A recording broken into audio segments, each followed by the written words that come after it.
Assalamualaikum warahmatullahi wabarakatuh. Salam sejahtera bagi kita semua. Perkenalkan, nama saya Fahrudin FM, salah satu dosen program studi ekonomi Fakultas Sosial dan Humaniora di Universitas Nurul Jadid.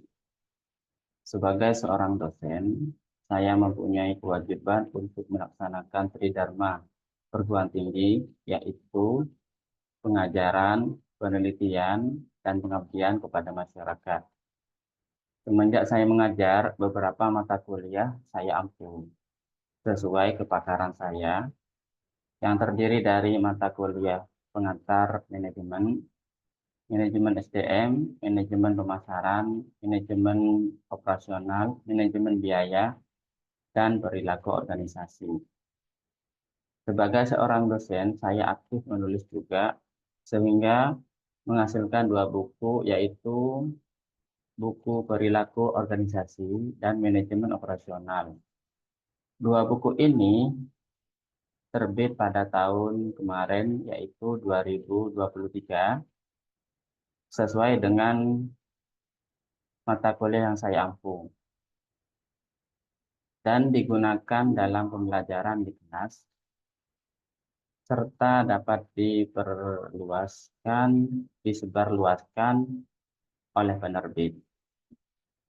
Pada kesempatan kali ini, izinkan saya memaparkan pembelajaran mata kuliah yang saya ampu, yaitu manajemen operasional 2, dengan prinsip delivery, interaction, dan assessment.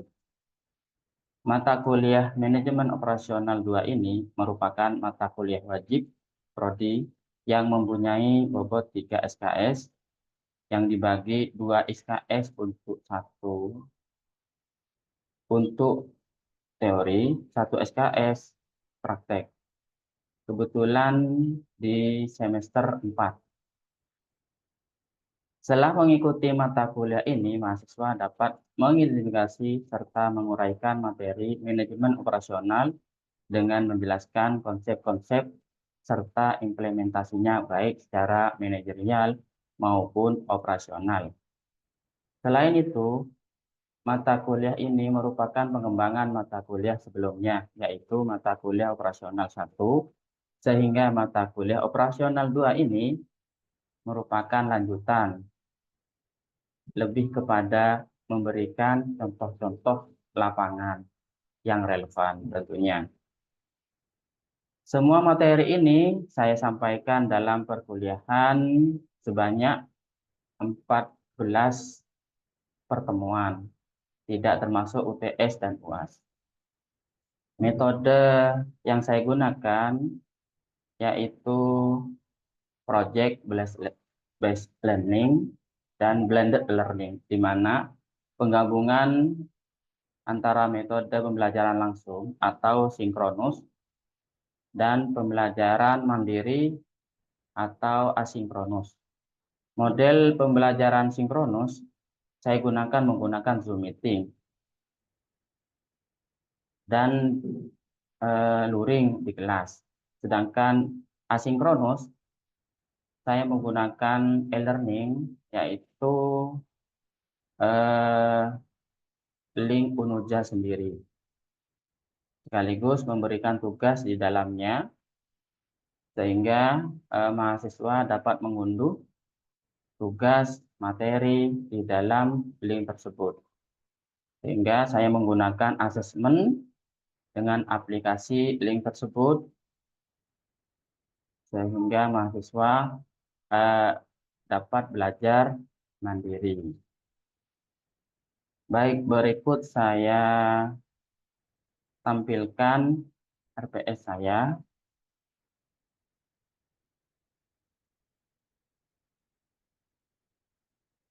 Mata kuliah manajemen operasional 2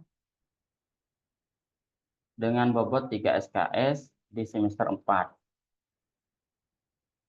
Untuk CPL-nya yaitu S9, menunjukkan sikap bertanggung jawab di bidang keahliannya secara mandiri. P1 menguasai konsep teori tentang ilmu ekonomi manajemen dan menerapkannya dalam berbagai tipe organisasi baik bisnis maupun non-bisnis pada tingkat lokal, nasional, dan global. KU2 mampu menunjukkan kinerja mandiri, bermutu, dan terukur. KU11 menguasai teoritis bidang pengetahuan tertentu secara umum, konsep teoritis bagian khusus dalam bidang pengetahuan tersebut secara mendalam, serta memformulasikan penyelesaian masalah prosedural. KK5 mampu menyelesaikan masalah lingkungan organisasi yang ditimbulkan oleh aktivitas masyarakat dan industri serta pembangunan ekonomi. KK10 mampu mengimplementasikan sikap dan perilaku dalam organisasi di berbagai tipe organisasi yang ada di lingkungan masyarakat pada level. Untuk CPMK-nya, CPMK 1, mahasiswa mampu memahami dan menjelaskan konsep serta peran SDM dalam manajemen operasional. Mahasiswa mampu memahami manajemen rantai pasokan, pengalidayaan, dan persediaan. CPMK 3, mahasiswa mampu menjelaskan, menganalisis perencanaan agregat dan kebutuhan bahan atau MRP. CPMK 4, mahasiswa mampu memahami dan menganalisis penjadwalan jangka pendek, just in time, dan operasi ramping. CPMK 5, mahasiswa mampu menjelaskan dan menganalisis pemeliharaan dan keandalan. CPMK 6, mahasiswa mampu memahami dan menganalisis model transportasi. Untuk sub CPMK-nya, di sini kami buat 12 sub CPMK. Yang pertama, mampu memahami gambaran umum manajemen operasional, mampu memahami dan menjelaskan pengertian konsep dan pentingnya manajemen operasional. Yang ketiga, mampu memahami dan menganalisis peran SDM dalam manajemen operasional. 4, mampu memahami dan menganalisis manajemen rantai pasokan. 5, mampu memahami dan menjelaskan pengalidayaan atau outsourcing. 6, mampu menjelaskan dan menganalisis manajemen persediaan. 7, mampu memahami dan menjelaskan perencanaan agregat. 8, mampu memahami dan menganalisis perencanaan kebutuhan bahan atau MRP. 9, mampu memahami dan menjelaskan penjadwalan jangka pendek. 10, mampu memahami dan menjelaskan just in time dan operasi ramping. 11, mampu menjelaskan dan menganalisis pemeliharaan dan keandalan. Yang ke-12, mampu menjelaskan dan menganalisis model transportasi. Begitu untuk bahan kajian, saya menggunakan buku manajemen operasional 1, 2, artikel yang relevan, itu, dan juga topik bahasannya sesuai dengan sub CPMK yang tadi. Untuk selanjutnya pustaka, yang pertama saya menggunakan buku sendiri, ya, yaitu berjudul Manajemen Operasional, Teori dan Praktik. Sehingga dalam topik bahasan sudah termuat di dalamnya. Yang kedua, Heiser dan Rader 2010, Manajemen Operasional, yang diterbitkan oleh Salemba 4. Yang ketiga, Semayang 2003, Dasar-dasar Manajemen Produksi dan Operasional, yang diterbitkan oleh Salemba 4. Untuk pendukungnya, saya menggunakan punya Suryono dengan judul Manajemen Operasional. Nah, sehingga kami turunkan beberapa pertemuan sesuai dengan sub CPMK hingga 14 pertemuan, kecuali UTS dan UAS.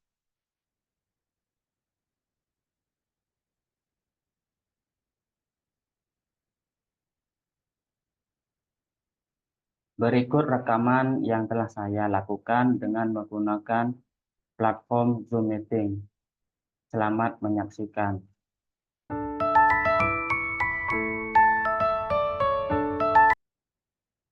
Baik, sepertinya sudah lengkap.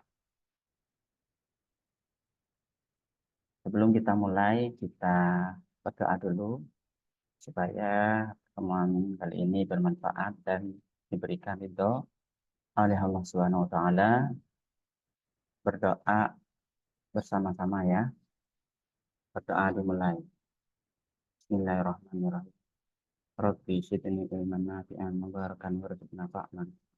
Sahiban syari'an. Rabbi yassir wa la ta'sir kita min khair. Walhamdulillah rabbil alamin. Assalamualaikum warahmatullahi wabarakatuh.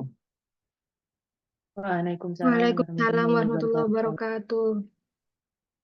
Baik, kita lanjut ke perkuliahan selanjutnya dalam pertemuan ini di ruang Zoom. Untuk pertama, silakan bisa absensi terlebih dahulu di aplikasi e-learning, dipersilakan. Kosminya, Evi, siapa saja yang izin? Ada? Ada 2 orang yang tidak masuk, Bapak. Yang pertama Dini Wasilatul Hasanah, yang kedua Lailatul Syadid. Oh ya, Dini dan Lailatus ya. Baik. Bagaimana yang lainnya? Apakah sudah absensi? Oke, sudah Bapak. Ya Bapak. Baik. Saya share screen dulu.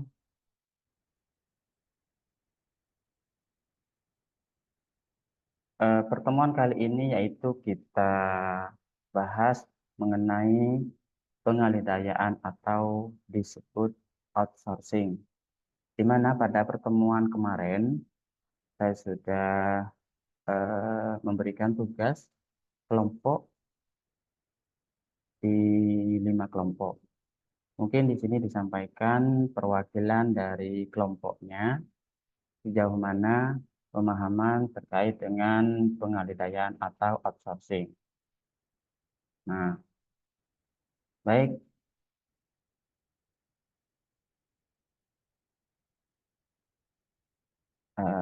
Sudah terlihat di situ ya, apa yang Anda ketahui tentang outsourcing atau pengalihdayaan. Dan yang kedua, seberapa penting outsourcing itu bagi perusahaan. Nah, mungkin bisa disampaikan hasil diskusi kemarin dari beberapa kelompok ini. Kita mulai dari kelompok 1, mungkin ada yang menyampaikan, silakan. Baik Bapak, terima kasih atas kesempatan waktunya yang diberikan. Menurut hasil diskusi kami, dapat disimpulkan bahwa outsourcing merupakan bentuk penyerahan pekerjaan tertentu yang ada di suatu perusahaan kepada pihak ketiga. Mengapa dilakukan demikian? Karena bertujuan untuk mengurangi beban perusahaan tersebut, Bapak. Baik. Terima kasih, Bapak. Baik, kita ke kelompok 2. Ada perwakilan, silakan. Ada Bapak. Terima kasih atas waktunya. Jadi menurut hasil diskusi dari kelompok kami, outsourcing ini merupakan sebuah praktik bisnis di mana perusahaan itu mengalihkan sebagian atau seluruh pekerjaan non-inti mereka kepada pihak eksternal atau pihak ketiga, guna untuk mengurangi biaya, lalu meningkatkan efisiensi, dan juga memungkinkan perusahaan untuk fokus kepada pekerjaan inti mereka.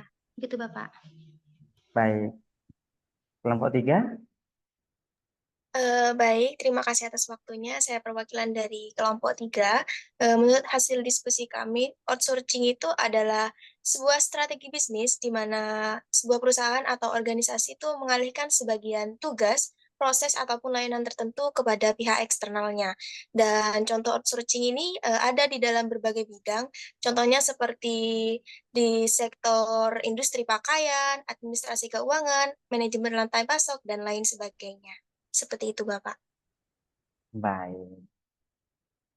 Kelompok selanjutnya ada? Kelompok 4. Ada Bapak. Baik, terima kasih atas waktu dan kesempatannya. Menurut hasil Dari diskusi kelompok 4, outsourcing merupakan praktik pemindahan sebagian atau seluruh kegiatan operasional suatu perusahaan kepada pihak ketiga. Nah, pihak ketiga ini biasanya ialah perusahaan lain yang bergerak di bidang penyediaan jasa tenaga kerja. Intinya, outsourcing ini pemberian tugas atau pekerjaan kepada pihak lain untuk dikerjakan. Sudah, baik. Kelompok 5? Ada? Baik, ada Bapak.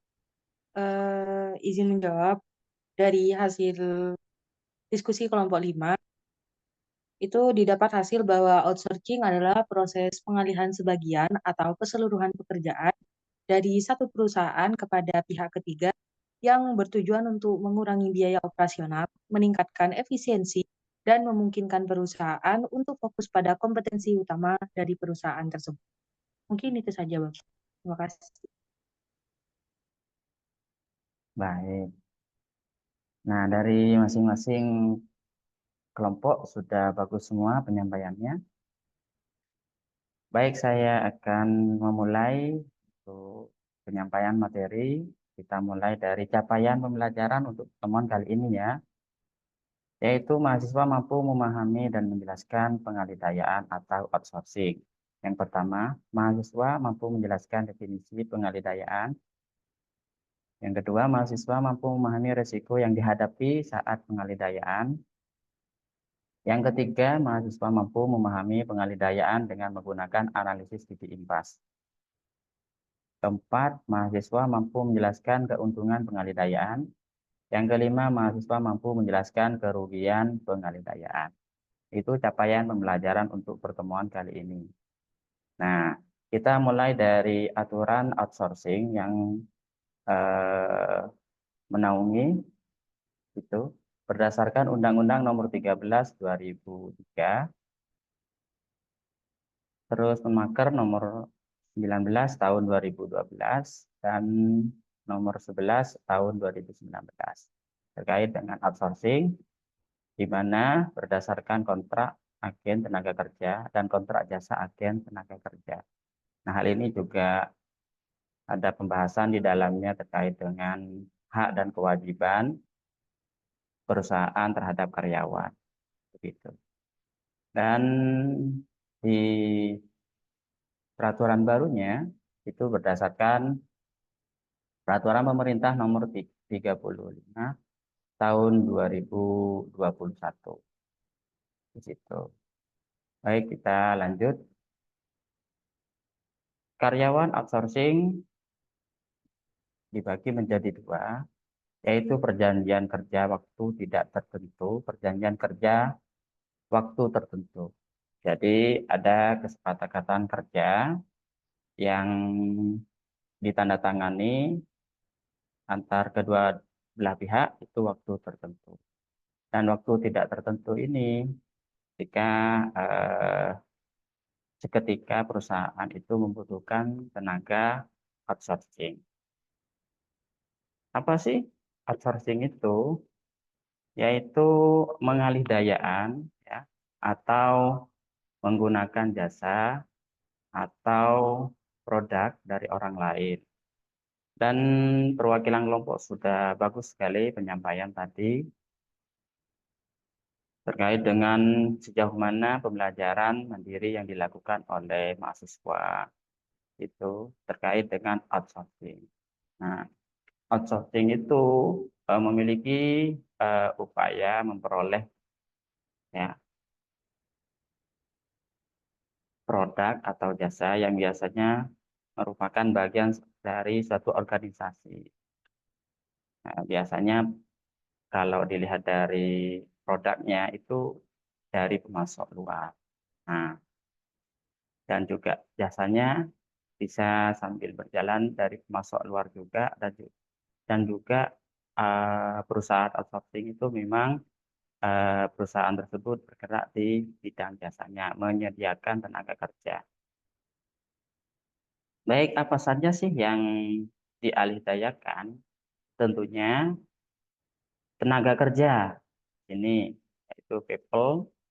Yang kedua proses.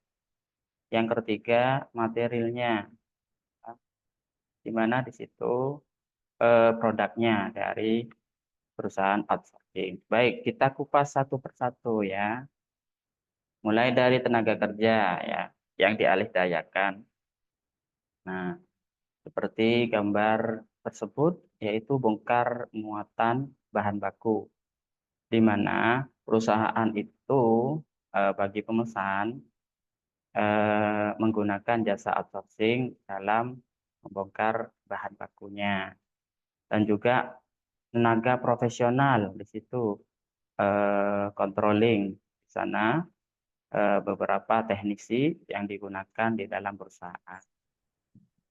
Yang kedua, proses, yaitu apa sih yang dialihdayakan, yaitu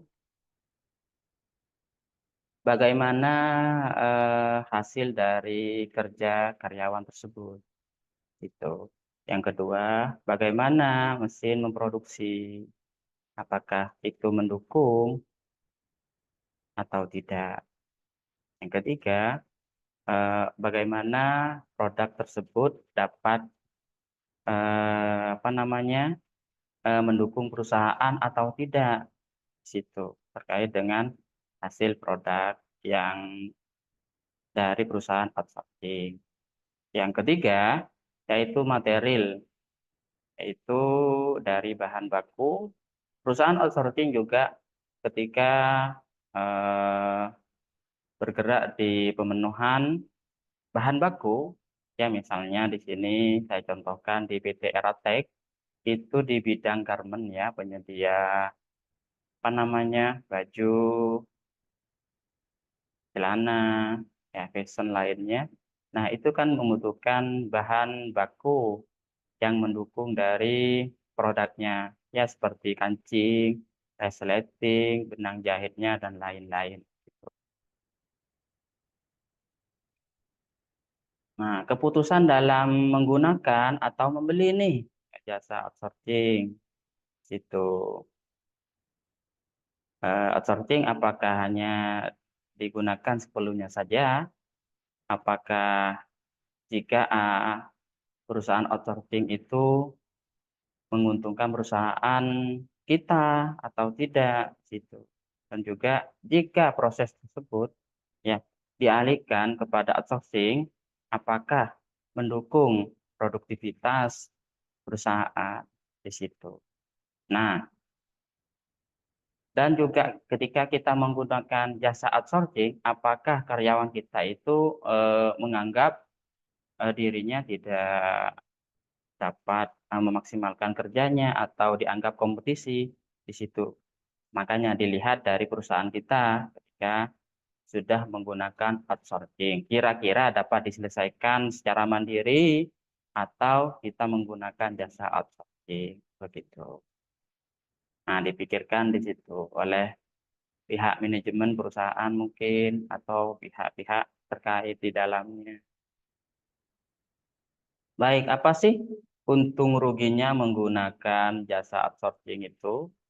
Nah, kita lihat dulu untungnya, efisiensi biaya, fleksibilitas, meningkatkan operasi dan layanan, fokus dengan keahlian inti yang hanya dibutuhkan oleh perusahaan. Nah, menghemat waktu. Karena sudah profesional nih, mungkin yang dianggapnya oleh perusahaan, kita menggunakan atau memanfaatkan jasa outsourcing supaya lebih menghemat waktu. Dan selanjutnya, apa sih ruginya? Yaitu masalah kuantitas, masalah sekuritas, biaya transportasi meningkat, kurangnya kendali terhadap proses, kebocoran informasi perusahaan. Nah, kemungkinan-kemungkinan ini semua terjadi, ya makanya perusahaan itu ketika menggunakan jasa outsourcing, dikualifikasi dulu, perlu enggak nih perusahaan kita menggunakan, apa untungnya, situ apa ruginya, terus bagian apa nanti yang perlu diselesaikan oleh perusahaan outsourcing. Nah, kalau bisa diselesaikan oleh perusahaan sendiri, ya tidak perlu menggunakan jasa outsourcing, atau memang ada kerahasiaan perusahaan tertentu yang tidak boleh diketahui oleh perusahaan outsourcing begitu. Nah, baik, kita lanjut nih. Nah, resiko apa saja yang ada di outsourcing? Nah, waktu penyelesaian terlambat. Nah, bisa jadi di situ karena pihak karyawan outsourcing itu tidak ada ikatan langsung pada perusahaan yang menggunakannya. Yang kedua, perencanaan dan analisis yang tidak tepat. Yang ketiga, menciptakan saingan baru di masa depan. Bisa di sini karyawannya dianggap ini kompetisi dan lain sebagainya. Keamanan data-data perusahaan, bisa ini juga, sehingga bagian dari resiko outsourcing juga. Nah, yang terakhir, gagal pengiriman. Biasanya ketika ada beberapa kendala, perusahaan tidak mengetahui yang ingin menggunakan itu tenaga kerjanya, kendala di jalan, atau produk yang dikirimkan oleh jasa outsourcing itu mengalami kendala, bisa jadi di situ bagian dari resiko. Baik, itu cukup untuk pematerian kali ini. Mungkin kita lanjut di diskusi ya, mungkin ada pertanyaan, silahkan. Cukup satu saja mungkin ini. Saya Bapak, Ya, silahkan. sebelumnya terima kasih atas waktunya. Izin bertanya Bapak, saya Windawati, NIM 21424. Baik. Pertanyaannya, apa faktor-faktor yang perlu dipertimbangkan sebelum memutuskan untuk melakukan outsourcing? Terima kasih. Oh, baik. Faktor-faktor yang perlu dipertimbangkan sebelum menggunakan jasa outsourcing, begitu ya. Ya, mungkin sebelum saya menjawab ada yang bisa menjawab dulu nih. Silakan. Saya Bapak. Ya, Baik, di sini saya izin menjawab pertanyaan dari Kak Winda. Saya Nailul Iza, NIM 21424000018. Di sini, sebelum memutuskan untuk melakukan outsourcing, ada berbagai faktor yang perlu dipertimbangkan agar keputusan yang diambil dapat memberikan manfaat maksimal dan meminimalkan resiko. Yang pertama itu adalah biaya, di mana di situ mencakup tentang penghematan biaya dan biaya tambahan. Yang kedua, kualitas dan kompetensi, di mana kualitas dan kompetensi ini mencakup tentang keahlian vendor dan standar kualitas. Yang ketiga, risiko dan keamanan, di mana ini mencakup tentang keamanan data dan kontinuitas bisnis. Dan yang terakhir, ini mencakup tentang implikasi jangka panjang, yang dimana di situ strategi jangka panjang mempertimbangkan bagaimana outsourcing sesuai dengan strategi jangka panjang perusahaan. Dampaknya kepada baik, cukup. Ya. Baik. Baik, tanggapannya sepertinya sudah menjawab dari pertanyaan dari Winda. Faktor-faktor pertimbangan yaitu tadi ada 3 tadi, ya. Ya, dilihat jangka panjang dan kerahasiaan perusahaan, dan juga faktor kebutuhan perusahaan itu sendiri. Baik, saya rasa cukup untuk pertemuan kali ini, ya. Kita ketemu di minggu depan. Untuk tugas kelompoknya silahkan cari tentang manajemen persediaan. Itu tugas kelompok ya, supaya disampaikan di minggu depan. Baik, saya akhiri, kurang dan lebihnya mohon maaf. Wassalamualaikum warahmatullahi wabarakatuh. Waalaikumsalam. Waalaikumsalam warahmatullahi wabarakatuh. Terima kasih.